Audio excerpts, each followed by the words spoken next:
Tesla-მ 1905 წელს დააპატენტა თავისი გამოგონება, რომელსაც ერქვა ენერგიის გადაცემის ხელოვნება ბუნებრივ პირობებში, ბუნებრივ გარემოში.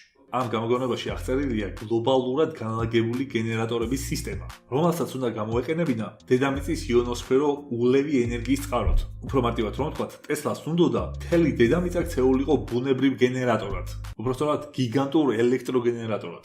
ჩვენი პლანეტა თითქოს ბუნებრივად გიგანტურ დინამოს წარმოადგენს, რომელსაც აქვს თავისი პოლუსები, როგორც პლუსი და მინუსი. ჩვენი პლანეტა ისედაც წარმოშობს უამრავ ენერგიას, ბუნებრივად. ამ იდეის რეალიზაციისთვის Tesla-მ გააკეთა თავისი კოშკები, რომელიც Tesla-ს კოშკებით არის ცნობილი. ამ კოშკების საშუალებით ელექტროენერგია ერთი შტატიდან მეორეში უნდა გაიგზავნა უსადენოდ. დედამიწის ენერგეტიკული ველის გამოყენებით და სპეციალურად შერჩეული ადგილების მეშვეობით, ადგილმდებარეობის. Tesla იმდენად დიდ ყურადღებას აქცევდა კოშკის ადგილმდებარეობას, რომ თავდაპირველად მის იდეების პირამიდებთან კავშირი ადგილმდებარეობის პრინციპის გამო დაუკავშირეს თითქოს.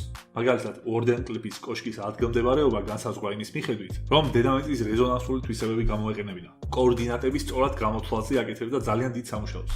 Tesla-ს აზრით, პირამიდის მთავარი ძალა მის ფორმაში კი არ არის, არამედ მის ადგილმდებარეობაში. ორდენკლიფის და კოლორადოს კოშკები შეარჩია იმავე კანონების მიხედვით, რის მიხედვითაც უნდა აშენებულიყო გიზის პირამიდები იქ, სადაც აშენდა. ორდენკლიფის კოშკი აშენდა წყლით გაჯერებულ ნიადაგზე, ტენიანი ქვიშის ზედაპირზე და ამ კოშკის ქვეშ Tesla-მ ლითონის ღრმად შეყვანილი კონტაქტები განათავსა.